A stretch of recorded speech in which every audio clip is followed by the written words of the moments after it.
Hello తెలుగోళ్ళు, అందరూ ఎలా ఉన్నారు? బాగున్నారా?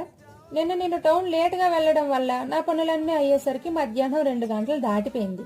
ఓ వైపు మండిపోతున్న సూర్యుడు, మరోవైపు మండిపోతున్న ఆకలి. ఎగ్జామ్ హాల్లో ఆన్సర్స్ రాక దిక్కులు చూసేవాడికి స్లిప్ దొరికినట్టు నాకెదురుగా అన్న క్యాంటీన్ కనిపించేసరికి ఎడారిలో నీళ్లు దొరికినంత ఆనందం అనిపించింది. వెళ్లి తిందామంటే గూడ్స్ బండంత లైన్ ఉంది.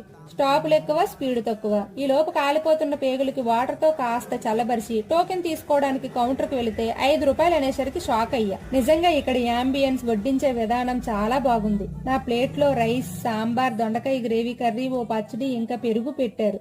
తిన్నాక తెలిసింది ఇక్కడ అన్నింటికంటే బాగుంది మాత్రం ఫుడ్ టేస్ట్ అని. నిజంగా పెట్టిన ఐటమ్స్ తక్కువైనా వాటి టేస్ట్ మాత్రం బాగున్నాయి. మనం పెట్టే 5 రూపాయలకి ఈ ఐటమ్స్ కూడా ఎక్కువేలేండి. ఇంతకీ మీరు అన్న క్యాంటీన్ కి వెళ్లారా? వెళ్ళకపోతే వెంటనే వెళ్లి ఫుడ్ మీకెలా అనిపించిందో నాకు కామెంట్ చేసేయండి. ఈ వీడియో మీకు నచ్చినట్లయితే ఓ లైక్ కొట్టి మరిన్ని వీడియోస్ కోసం ఛానల్ ని సబ్స్క్రైబ్ చేసుకోండి.